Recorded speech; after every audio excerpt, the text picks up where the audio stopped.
You go to the gym and do the most awesome, bestest workout possible, meal prep all your bland broccoli and chicken breasts, and take all the overpriced supplements you found on a fitness Instagram, yet even though you seem to be doing everything right, your buddy who started getting in shape about the same time as you is still getting better results. And he or she does the same workouts but hardly meal preps while eating the occasional pizza and ice cream, and the only supplement he's taken is the protein shake he found on sale in the bargain bin. So how is this possible? Well, what you didn't realize is that your friend is doing better at the number one most important thing outside of exercising than you are. While you're binge watching on the new hot TV series, or playing your favorite video game for hours, or even just staying up doing whatever you might be doing on the internet, your buddy is hard at work sleeping. If you're the nocturnal type that gets hardly any sleep with the occasional 8-hour sleep, chances are you're holding yourself back from getting the best results possible. We already know how important sleep is just for the sake of survival. After all animals have to sleep sometime. When it comes to increasing your gains, sleeping is pretty darn important. Let's start off with the most obvious effect of not sleeping enough, and that's the negative impact on performance. If you ever go to the gym feeling tired and sleepy, chances are you won't be doing half as much work as you normally would. Studies on sleep found that subjects chronically lacking sleep had significantly slower reaction times on the psychomotor vigilance tests. Slower alertness means both lower mental and motor capacity. Plus, studies found sleep deprivation increases the amount of mistakes people make, leading to a possible increase in injuries. And we all know if you're hurt, you ain't working out to begin with. As far as actual performance, sleep deprivation doesn't really affect your peak capabilities, meaning you still can push heavy weights or perform at a high intensity, but you'll get tired quicker.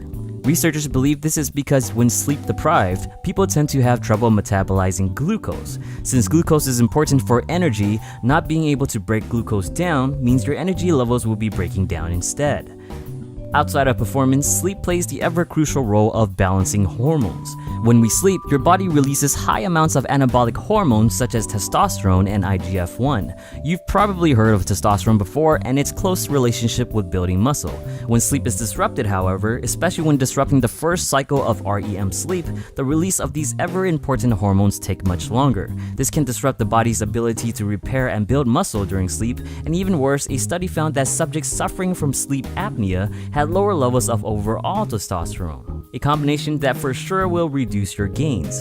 And the effect on hormones doesn't stop there. One thing that sleep is also good for is bringing down the levels of muscle-breaking hormones, aka catabolism. Cortisol, the main culprit of these hormones, remain elevated whenever you don't get a good night's rest. And the tricky thing about this is that the time you sleep matters too. Even if you're getting proper amount of sleep, studies have found that people sleeping in the daytime were not able to bring down cortisol levels as much as people sleeping regular hours of the night. This is because there is a connection between cortisol secretion and the natural clock in which your body operates on, known as the circadian rhythm. You night owls might be losing more muscle mass than your early sleeping counterparts because your cortisol levels are shot. And even if you're not shooting for gains, but let's say you're trying to lose weight instead, sleeping doesn't necessarily help you lose more weight, but it does help you lose the right type of weight. When compared to people that slept 5.5 hours per night, people that slept 8 hours per night lost the same amount of weight, but they lost 55% more fat while preserving 60% more muscle. It's almost like you're sleeping your fat away. Not to forget that multitude of studies have shown lack of sleep increased levels of the appetite-raising hormone ghrelin, while decreasing leptin, the hormone responsible for making you feel full. So less sleep can equal to more eating and a bigger belly. So moral of the story is, don't mess with your sleep. Get your sleep and get enough of it. Heck, if you're watching this right now at 1 in the morning, turn off your phone, your computer, whatever. Don't even bother liking, sharing, nor subscribing. Just go to sleep. Now, let your dreams be dreams. Good night.